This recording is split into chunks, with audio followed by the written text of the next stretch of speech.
talk about photogrammetry now is probably the most perfect time. Photogrammetry has taken a different avatar altogether, I would say. The most important aspect of photogrammetry is photography. The most important thing is to understand light. When I say light, it is both space, that is architecture, and time, that is what is as a photographer's tool. I look at image as a particular tool that solves the problem. What is the use? What is the difference from photography to photogrammetry? Is to achieve orthographic, scalable, measurable image from a perspective image. Photography can be more beautiful, whereas photogrammetry needs to be more objective. Now, what is the difference between a panorama or a photogrammetry? Because this also talks about stitching multiple images together. The most important requirement that we are losing our cultural heritage every day, day after day. This documentation or the imaging 3D documentation needs to be a continuous, fairly normalized and a mandatory process for future.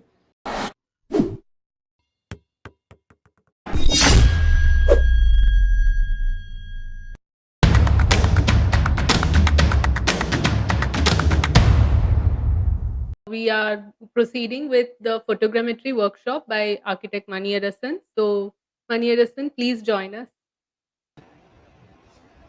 Hello, sir. Hello. Hi. So, the workshop, I'll get into the brief of the workshop. Technology is taking new roles and shaping the way we live. However, did you know that we can convert our photos into 3D models? Photogrammetry involves creating precise 3D measurements and spatial data about objects through photography. This workshop will explore the significance of photogrammetry in architectural documentation, providing insights into its application and potential. So we have here Maniyarasan, who is an architect and photographer specializing in documenting built heritage. He works as an architectural photographer and visual documentation consultant. He works on projects related to aerial mapping, photogrammetry, and technical imaging in architecture and conservation practice. He did a B.Arch from SPA Delhi and PG Photography Design from NID Ahmedabad and UCA Farnham, UK. He teaches design and history at KS School of Architecture, Trichy. An alumni of the Leon Levy Foundation Centre for Conservation, Maniyarasan works with various government and private organizations and has conducted workshops in heritage documentation with various institutions, including CEPT. As a research scholar, architectural documentation was his primary area of research. So, Maniyarasan, welcome to our session on photogrammetry, and I'm handing over the stage to you. Thank you. Thank you, Gopika. So I'll start sharing the screen Yes. first. So, good evening, everyone. It was a fun presentation by Ronak. He's a good friend of mine. It's good to see various skills are being shown and exposed for the public and for the architecture, for art, and for all possible things. So let me get into photogrammetry. So what photogrammetry as a skill I would like to emphasize is more on the imaging aspect, because photogrammetry has taken a different avatar altogether, I would say. Like 5 6 years before, we didn't know what was photogrammetry. We had to really say define what is photogrammetry, who does photogrammetry, and what is the use of it. Is it too technological? Is it too advanced? Is it something that we can we do it easily? And then 5 years down the lane, we have iPhones doing lidar scanning, and there are open source softwares which are readily available. There are AI softwares like how Ronak was talking about, and it's pretty much on our face right now, and we will be left behind, I should say, if we are not really taking it up. Though at the same time, I would also say there are two aspects of photogrammetry, where one is the AI aspect of it, like how the speaker was talking about the various possibilities that can come in, which also includes films, visual effects, and gaming, and augmentation, and virtual reality, and all different things. And then there is an other side that is coming altogether. That happens to be in the architectural heritage, conservation, art, where the need of having real information in front of us. Like probably in a few years we would have, like, we don't even have to do this, like for photogrammetry assets to create 3D models. But then where would this particular skill hold good would be at the cultural heritage sector, where the conservation architects, where the art conservators require all of these right with them, and that really needs to be taken forward. So I'll straight away jump into it. The most important thing of photogrammetry is about technology. I would say it is the application of imaging. It is simple photography. It is to understand the most available tool that we have in our hand. One thing also I would like to say is a technology that is not available, the technology that is not affordable or accessible. What is the use of it?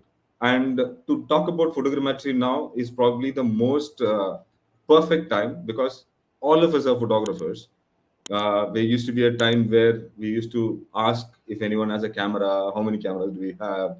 Can someone attend with for a workshop, a photography workshop with a camera, or without a camera? Now, all of us, like, we would really be an exception if someone doesn't have a camera, which means someone actually has an old phone, or not a smartphone. So the most important aspect of photogrammetry is photography, is to understand photography or the camera are the most important tool as create in the hand of creators, as architects, as artists, as content creators, and all those things. So what does photography do? The photography does is the most simplest thing that it does is it gives us the most efficient information that is in front of us, in that is possible to analyze, that's to have a complete detailed evidence that is in our hands. To take photograph, like, it used to be a chance, where if you're able to get a good photograph, we are so happy, we get excited and all. Now what is the difference that happens in photogrammetry is we need to consider that one moment of great photography as a journey, a part of a journey, where we need to consistently provide great images, good images. We're not really talking about beautiful images, but good images which allows us to see information in the image that is in front of us. The most important thing is to understand light. When I say light, it is both space, that is architecture, and time, that is what is as a photographer's tool. So my context, I did architecture and also I did masters in photography, which actually helped me to adapt things according to the purpose. Because in India, within our context, we really do not have a manual of digital documentation or photogrammetry or LiDAR scanner. Every time we need to rediscover our own wheels, we need to really look for things ourselves, we need to scramble. On the other hand, the Western countries do have manuals that are already set for cultural heritage. That is something we may have to do. So when you do not have a manual, when you are expected to discover things every time, what is that that's going to help you is the understanding, is the ability to adapt to the situation that is in front of our hands. Now when I talk about the situation, what big thing is going to be changing, like, but then when you consider the Indian context, it is not a country, it is a subcontinent. Like, everywhere you see a different trouble, a different challenge, a different constraint that kind of are put in front of us. And by understanding space, by understanding photography, by understanding light, we can easily overcome that. Now, the basic question: what is the need of documentation or a 3D documentation of architecture and built cultural heritage? Now, if you know this image, I think that gives you the best possible answer. Uh, the most important requirement that we are losing our cultural heritage every day, day after day. Earlier, it used to be here and there. Now we are losing things in a very, very rapid pace. We really need to figure ways how to at least record all the as much as cultural heritage as possible. Now, the purpose, it starts now. I would say that the human disaster has actually taken the first place. It actually requires a lot of different other requirements, purposes, like a simple thing of assessing and information, communication, to be able to disseminate a particular cultural heritage to different kinds of people. A simple thing that every conservation firm does is before and after. So we can actually define our purpose. And our purpose could be film, or a game, or a completely a different augmented information altogether. Now here, I look at image as a particular tool that solves the problem.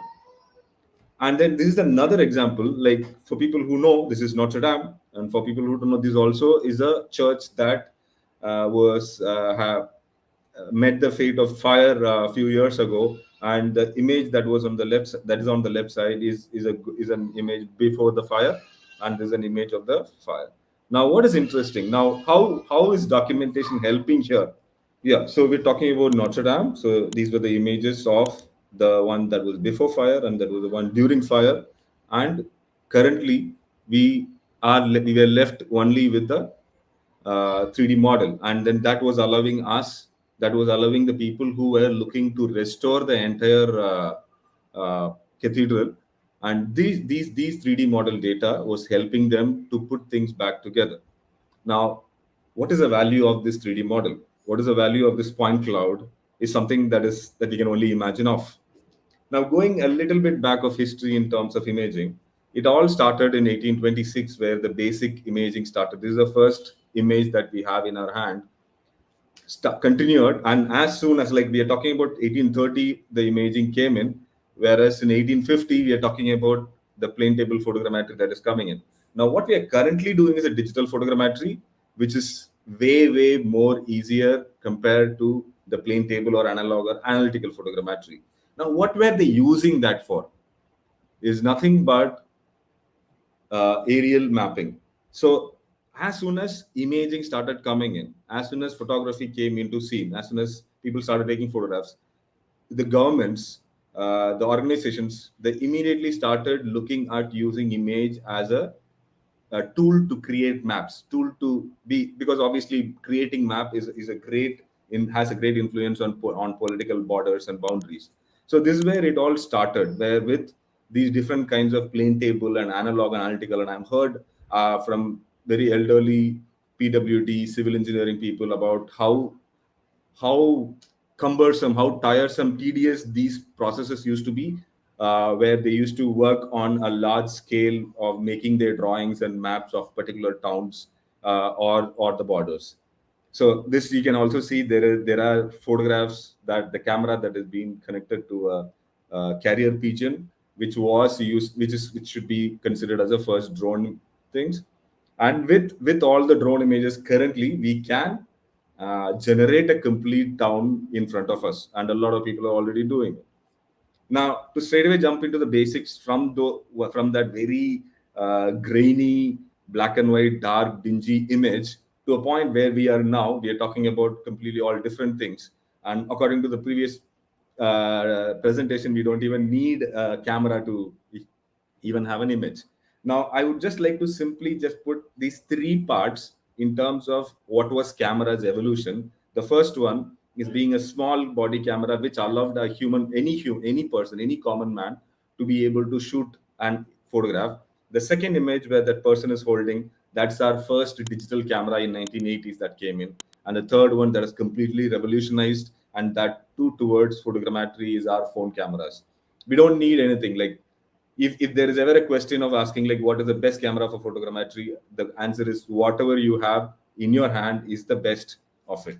Now, what are we getting out of photography, imaging, documentation, and with the cultural heritage or architecture or conservation? The most important thing that we continuously work on doing forever in last 150 200 years with architecture is to able to give an image that is correct, or perceptionally the way that it should ideally look. So, to simply put in architectural terms or in art terms, we are trying to convert a perspective image, which is on the left side, into orthographic projection, which is the most fundamental lesson a first semester architecture student is taught. You are given a cube. You're asked to draw a plan or an elevation, but what we normally see is a perspective. Every image that we take, every you just open your phone, you start looking at the images. Every image that you see is a perspective image, either 1 point, 2 point, 3 point, or multiple points. Now, what are we continuously trying to do with photogrammetry is we are trying to remove the perspective and make an orthographic projection. Now, this is theory. Now, what is the difference from photography to photogrammetry is to achieve orthographic, scalable, measurable image from a perspective image, because distortion is or the distortion or perspective is the first thing an architectural photographer would want to remove it. And the most important tool or the feature that even our phone camera has now is perspective distortion corrections, horizontal distortion corrections, and all kind of changes that happens. Now, to simply say what do we do with that is, when we take a photograph like this in a wide angle, with Photoshop, we are able to lift it up. Now, every image that we try to do is we try to correct it.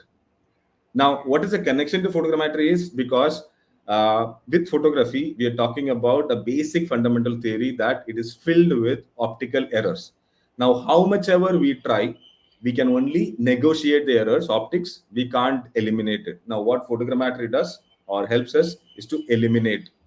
Now, another small example of how to achieve a kind of an orthographic output without really orthographic is when you understand the distance of the surface that you're shooting, when you understand the equipment that you have. This is Madurai Thirumalanaka Palace, where we are talking about how we are able to get a almost straight image that, and this is not photogrammetry, this is just photo stitching.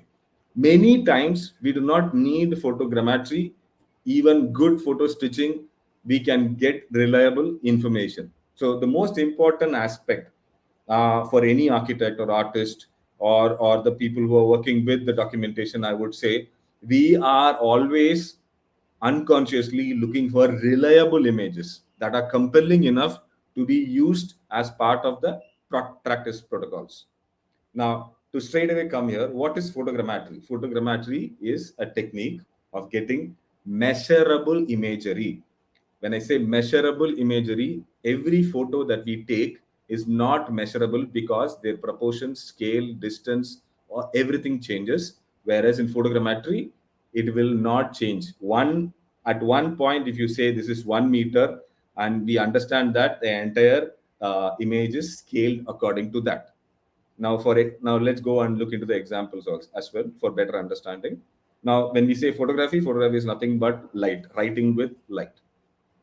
The difference between photogrammetry and photography is the method that we take. It is a requirement of it. Photography can be more beautiful, whereas photogrammetry needs to be more objective. It has to be less of the subjective side, where we work on with a lot of applications and the basic tenets of it. Now, the visual example that I can show here, this is GHMC building in Hyderabad, right next to Charminar.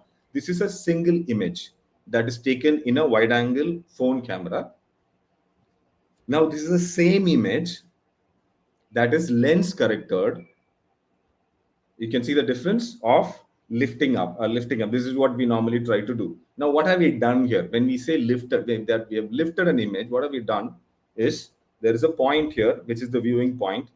We have lifted the viewing point, which otherwise is a vanishing point. Now, this is 1 point perspective. Now, from a 2 point perspective, we have actually changed this image into 1 point perspective. But mind you, this is not photogrammetry, this is just photography. Now, look at this image. This, you are able to see a lot more information than this image. When I'm specifically looking at the roof, you can see the difference, the huge difference that kind of comes in. This was taken with a drone. Around 200 to 300 images were taken and stitched in photogrammetry, and we are able to get a scalable information out of it. You can clearly see the difference. So you also have to understand why the drone was used, because in conservation, in heritage structures, in historic structures, you need to understand it is not always safe to walk around. It is not always safe to. So drones can be an extremely useful tool that allows us to work and generate the photogrammetry. Now, the same thing, one more short example. This is King's College Hostel. This was done for a master's thesis for a student doing conservation. This is King's College Hostel, that's in Thiruvayaru. You can see the river the Kaveri that's in full flow. Now there are two images. You can see a basic difference. The one on top is a photograph. The one below is in photogrammetry. So I can easily give a point. One, even if I know one window's distance, I would be able to scale up the entire thing altogether. That's a vanishing point, whereas there are no vanishing points in orthographic projections. Now that's the basic understanding of photography and photogrammetry. Now, as we already talked about, the purpose can be very extremely different, whereas what we saw now is more towards creating architectural drawings. This can also go into rasterizations and 3D modeling and gaming environments. Real estate visualizations are working heavily with photogrammetry. Films like Bahubali are using photogrammetry to the full tilt altogether. Now, we are talking about taking more images. Now, the last particular elevation had 150 images. The previous one had 200. Now, there is one more thing. Even a panorama has multiple images. Now, what is the difference between a panorama or a photogrammetry? Because this also talks about stitching multiple images together. Now, the most important difference between panorama and photogrammetry is that panorama has a single point of image shooting, whereas photogrammetry, we continuously move.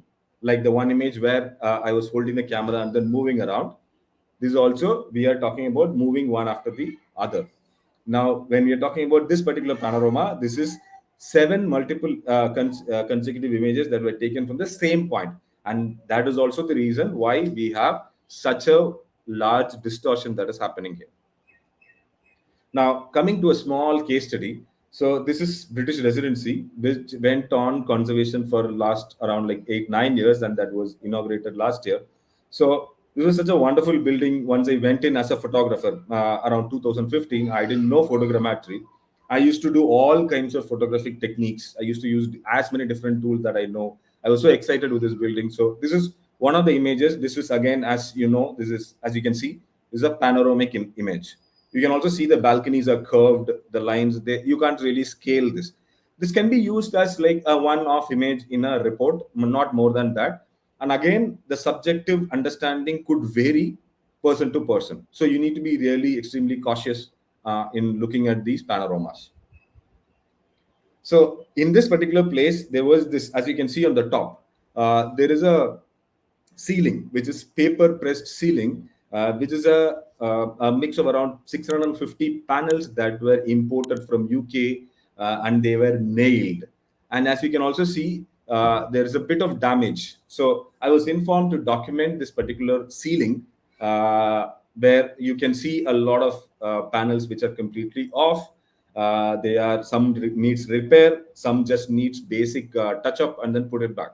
Now this is one image that I took in a wide angle, which kind of comprehensively shows a lot of things. Now, how does photogrammetry come in? Now, since it is a flat surface, a flat ceiling, I was wondering theoretically, why is it not possible to actually take all photographs and stitch and probably create a much larger canvas for the art conservators to work on? Now, these are the first initial times of my photogrammetric explorations, where I used to document myself, like what am I shooting? Because what happens when you document, when you record a process, is that there is a lot of things that happens unconsciously, and without documenting, you kind of tend to lose them in as the time passes. So it is very important that you document as many different things, but at the same time, we don't want the data heap. The data also needs to be managed well, but it is, the first step is to document as much and then curate them and to be able to use for it. Now, what did I get out of that particular documentation was I got around 30-35 images. I tried these lines because this is more Islamic and symmetric, geometric. So I thought it's a straightforward thing that I can just have some lines, some geometry, and be able to stitch it. But incidentally, I was not able to. The same image, how much ever I tried, the maximum I could get was this. But an art conservator's eye was very like, it's the first thing that they see is the details, the change in colors. So what they did was they took my photograph. This was the first time I was introduced to photogrammetry, and then this was a software, the initial software that we had, Photoscan Pro, which is otherwise called Agisoft meta shape now, where we had put in all these images, and this is what we got out of it. And this was probably my eureka moment about photogrammetry and the possibilities and potentials of achieving reliable, scalable, and compelling images. And mind you, these were the images that the art conservators were using to do the complete assessment, and the restoration started after that. So these are screen grabs from the software, that the Metashape software. You can see these are screen grabs just to be. So we can, in spite of the distance, in spite of images being 2D, it was giving me even the smallest undulation that was happening there. So the better the resolution of your camera, the better the information of the undulations, the changes, the things that are falling out. And then these are gold information for absolute information for conservators to be able to work on the restoration. This really kicked off my explorations, my understanding towards architectural documentation. Till that point of time, I was only talking about saturation colors and lens correction and perspective distortions. And altogether, after this, the architect in me took over, and where the photographer was following it. Like the understanding of the space, the light was completely helping. Like I said, these are the images that were used by the art conservators. They completely dissected the image, and it was very easy for them with the scalable photogrammetric image to be able to mark each and everything, to understand how many of the parts were repaired, how many requires to be replaced, how many requires to be restored.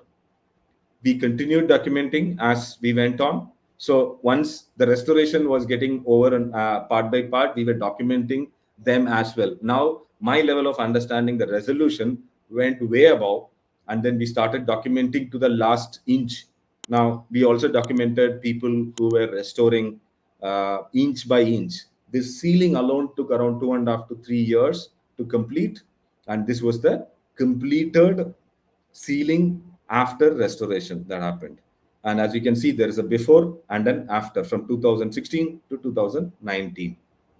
Now, another small thing, this is Sidhpur streets, that's in Gujarat. It's actually famous in, and it's being shown in a lot of movies and songs now. So we were documenting a lot of street elevations. So I'll just quickly run through these. So we documented this particular one, Saifipura street, with around 200 odd images, one after the other, and we were able to get the complete street elevation in front of us. So to say that there were around 30 to 35 houses. We took around 200 images that went on one after the other. And as you can see, there are no perspective distortions. There are no troubles, errors. I can see the thing straight as it is. If you can also see the top, the roof, it's not really captured because we were taking only from the ground. We didn't have access to reach the top. I didn't have a drone at that point of time. So what we didn't shoot is not going to be part of your photogrammetric output, or the ortho mosaic, as we call it. So the top one is a Photoshop output, whereas the bottom one is the ortho mosaic of the entire street in photogrammetry. And these were other streets that we continued to take on. There were around 7 to 9 streets that we went on documenting, and then these are the raw data that we got out of the streets. And there are these in between openings, or the holes are actually the Bora Muslim houses which were pulled down, which is, it has a very similar fate of Chettinad mansions or the Rajasthani Havelis, where it is not able to sustain on a longer period. So how to capture photogrammetry? Photogrammetry has just basic procedures, basic rules. It needs a camera. It needs good shooting ability that we are able to consistently capture the images of. To simply say, we just require a good photographic sequence of any object. It could be a street, it could be a house, it could be a village, it could be a statue, it could be a painting. So depending upon that, we are able to, like, literally uh, like a clay modeler, we need to add clay. When I say clay, we need to add photographs in all surfaces wherever we need those surfaces to be a part of the model. And there are many softwares that are happening now. The most important software that I personally use is a Metashape. This is also very affordable for educational institutions and organizations, though the commercial version is pretty costly. The educational versions are pretty cheap. You can check that out. And there are a lot more open source softwares, free softwares that are coming up. And it has been like many. Earlier, it used to be one or two. Now there are at least 8 to 10 of them that are there in the market. The simple thing, the basic thumb rule, the basic information to say as tips, it should be that we try to use wide angle lenses, try to choose the distance from the subject and set the focus. Always use prime lenses instead of zoom lenses. Always have smaller apertures. Always have the better ISO settings. It is always better to shoot in the cloudy conditions. It is always better avoid shooting for long periods. If you have a house, try to finish it so that there is not much of a difference. Like you start shooting at 9 o'clock and then you decide to take a break and then come back again at 3 o'clock. The shadows are going to change. And specifically in country like ours, where the shadows are going to be stark, that is going to play a bit. Now, the cameras that has GPS information, it's extremely helpful to put the images on its place. So there are two things that the photogrammetry uses: GPS and VPS. The GPS is that the VPS is visual positioning system, where it looks for the consecutive images to be able to read that, oh, in fact, this image is after this and this image is after this, by looking and reading the color pixels, and that is done by the software. And it's very important, it's extremely important, it's extremely crucial to use scale bars, to use color checkers, to use different kinds of markers, ground control points, to be able to achieve the better output. Because on an average, photogrammetry is considered 85 to 95 90% accurate. In comparison to laser scanner or lidar, they are 98 to 99%, because lidar scanner uses more of objective information, whereas photogrammetry is completely subjective to the photographer, completely subjective to the person who is taking the images. And there are times where we need to understand the access part. So you need to understand wherever the visual access doesn't is not there, there the model will not happen. It's as similar to a clay model.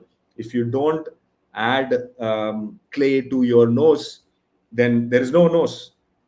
You don't add clay on the backside, then there's no backside. So very extremely similar to that, that you need to add images on all sides of your surface or the structure or the painting that you're documenting. You need many images, but you don't need uh, like instead of in say for a sculpture, 50 to 60 images might be sufficient or optimal. Now, someone might end up taking 5 or 10, saying that I covered it all. Someone might end up taking 500 images. Now, trial and error is extremely important in understanding what is optimum in terms of the time that's available, in terms of the camera that you have, in terms of the computer processing power that you have. So you need to understand what you have and what is the output that you're going to go. Are you going to do a 3D model printout? Are you going to do a drawing? Are you going to just use in virtual reality? Are you going to use in any other environments? So, in terms of adapting, now there's going to be a little funny instance where while we were documenting Somnathpura RCP, the reflected ceiling plan, that was the first time we were doing such a elaborate structure, and the time being extremely less. The only straightforward thing that I could think of is just lie down and then start continue to shoot, and that is how we kind of achieved the entire reflected ceiling plan in one go. And as you can see, every part, every square has a different embellishment, a different craftsman, a different pattern that is altogether, and it is impossible to document manually. Photogrammetry probably is the only way. This is a comprehensive small video that we did for ASI. This is near Pudukkottai. It's a small temple.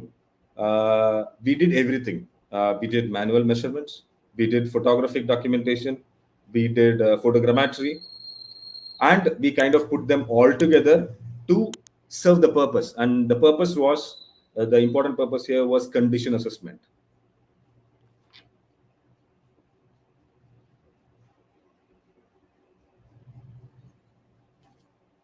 So it's a very small temple. It's called Otakoil. It's near Pudukkottai. It's out of nowhere.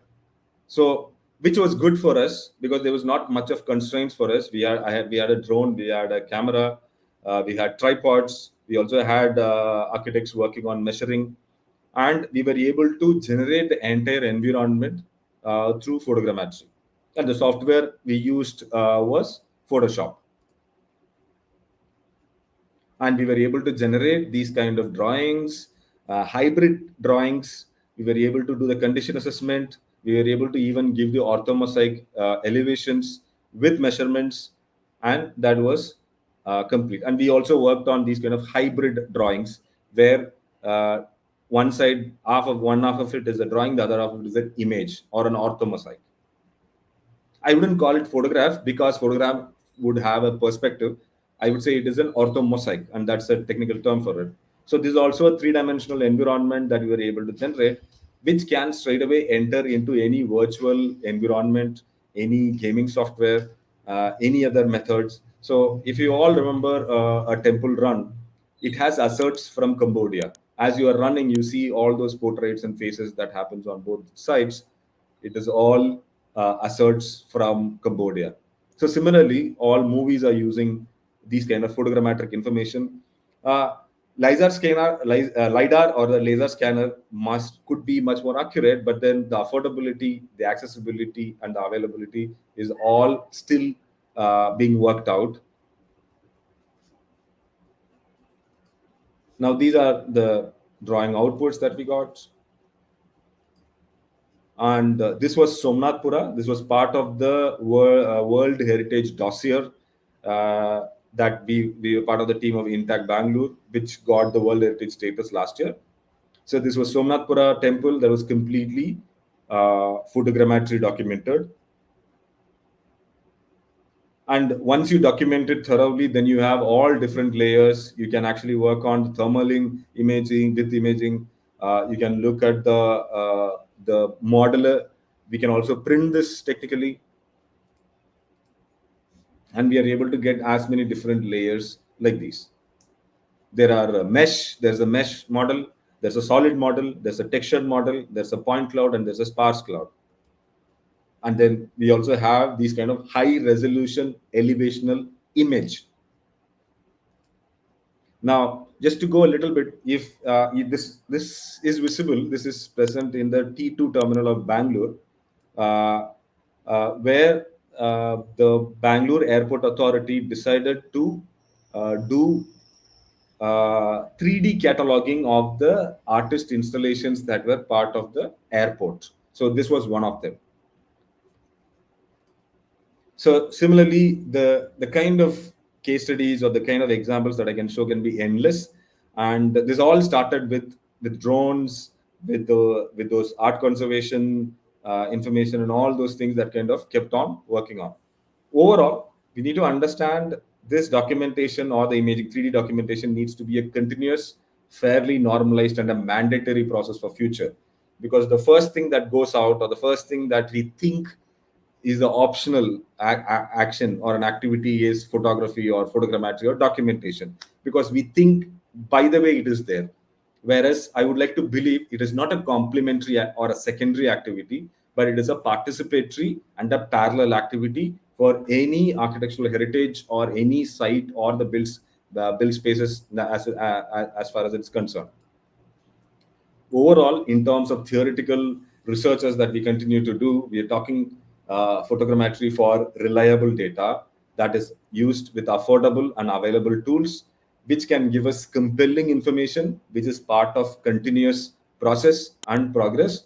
And most importantly, that you do a 3D documentation and then you finish the project and it just vanishes after that is again that enters into the useless category. Whereas retrievable archive is one thing that every one of us needs to understand. How many of us will be able to take a photograph that was taken 10 years ago in a matter of 2 or 3 minutes, or will we even able to find it? So we need to give some importance to data management also. Once you have managed the data, what you have actually done is you have created value with those data. Now, overall, what are we trying to do is we need to understand the need. We need to understand the imagery or the photography itself. You need to understand it as a medium. You need to understand documentation as a continuous process and not just uh, a product that just comes and goes. And that's where I would kind of end. Uh, this is actually Natchamalai, one of the student outcomes in one of the workshops that we did in care school. Um, and then this was the most recent project that we did again as a part of a summer school workshop. This is monastery in Dishkit in Nubra Valley in Ladakh.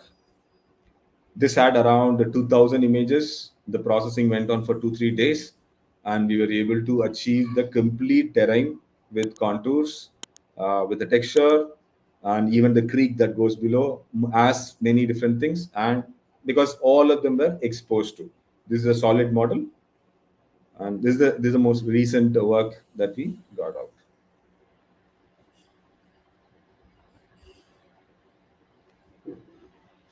And yeah, Thank you, I'm Maniyarasan, for this really insightful session. I believe photogrammetry would definitely make the documentation of heritage structures much easier. Considering all the projects you have just shown in your presentation, I definitely don't think it would be close to impossible to document manually. And it yeah. was and your workshop was like an all-in-one package which just covered not just photogrammetry but also photography, documentation, perspective, softwares, and so much more. So once again, thank you so much for this session. Yeah, what So, normally is ideally a 2 week workshop that I ended up showing yes, up in in just one an hour. hour. So Yes, one yes, thing that used to happen in the earlier parts of workshop is I used to straight away jump into photogrammetry and then realize that people don't understand yes, exactly. aperture or shutter or light and Mm. tripods. So that is where it was that the underestimation of imaging that kind of like came in, because a lot of people come to photogrammetry workshop with an iPhone. Yes, What happens is it does create. Mind you, it's not going to take much time. It's still not usable, I would say. As a photogrammetry person who's working on the field, I would still say it's still not usable. It is something that you can show around, but to be able to gain things out of it, to be able to get compelling information, it's going to happen soon. But then what is actually going behind is there's a lot of process that we don't end up understanding. We just expose the phone and then we see a model. But whereas when you go through the process, you start understanding a bit of programming, you start understanding where you went wrong, which photo needs to be replaced. Is it a problem with the camera? Is it a problem with light? Is it a problem with the pixels? And then okay, I did it in a camera, it didn't come, but I did it in a phone, it came. But it can't be as straightforward as it is. It needs to be understood on a larger perspective. And you have a good understanding of a camera, you have good understanding of space. What I'm talking about is an architect who's a photographer is best suited to adapt and adopt to the any constraints that is thrown in his face. Because every time we go to a site, we think, oh, I've already mastered it, I'm going to do it, like, and I'll face another problem there altogether. Now the only thing that lets the team sails is the understanding of imaging. There's a good thought process before starting to shoot. So just to say a few things, like as I mentioned, the LiDAR scanner is 98% average accuracy that is being shown across the world, and photogrammetry is 85, because it solely depends on the photographer or the person who is yes, collecting the data. You and then there is so many variables. There could be a tree is the biggest problem in 3D rendering. There could be a couple of people who are just sitting there and then refusing to go because they're going to move. There could be a group of things. There could be a dog. There could be change of shadow. There could be glass. Reflective surfaces are a trouble. There could be any other mirrors that could be there, broken stuff that is moving. So you need to really understand, take a call, bring in the scales, bring in the color checkers, bring in the ground control points, have the right batteries, ensure it's not raining, ensure it's because once if you're shooting just after the rain, the surface color is going to change rapidly Yes, because the water is going to continue to dry. So all these things is going to continue work on, and it requires a good amount of time and understanding the purpose of the practitioner who is going to use that. With photography, I used to be very happy shooting those evening images, late night images, long exposure shots. But the conservation architects were not even using the photograph in beyond the title cover. They would put that in the project report in the title cover, but there will be 60 pages, not a single photograph that was taken with my DSLR. But then those grainy, ISO high, bad images that were taken by the site interns would be put there because that is giving them information, even if it is less, more than what my colorful, blue skied, birds fluttering around, dawn, golden hour image. Now it's more that important to be like exactly, accuracy. exactly. Yes, That dialogue has to continue with the practitioner who is there. Otherwise, we just become performers. Yeah. exactly. So every project must like poses different challenges. So a Yeah. person who has that experience can only be able to tackle these challenges. But it would be Yes. also challenge can also be fun in a way. So it must have Of been a course. Only learning if you take experience. it. Like Only yes, if you take it. If you yes, look yes. at it as a Every problem, project, it's a problem. yes, yes. So Because every for project me, must be yes, when I'm not able to do it now, it's an ego hurt for me. Oh, how yes, can I not? yes, So I need to figure a way out. And so yeah, there's always gaps. We just yes, continuously, it is a continuous negotiation. We may not be eliminated, but from 85% can we push it to 90? Can we push it to 92? yes. That conversation has to happen with us and the tools and the stakeholders who are working with it. And that is where I think we will, the photographers or the photogrammetry documenting people can be a meaningful participant in the projects. Otherwise, they would call a person to photograph before the project starts and call them, oh, project is over, now come back and shoot again. So now we'll put a before and after, and that's all. Now what happens from before and after? There is so much, there are so many stories, there are so many narratives, there are so many things that have changed. How do we present that?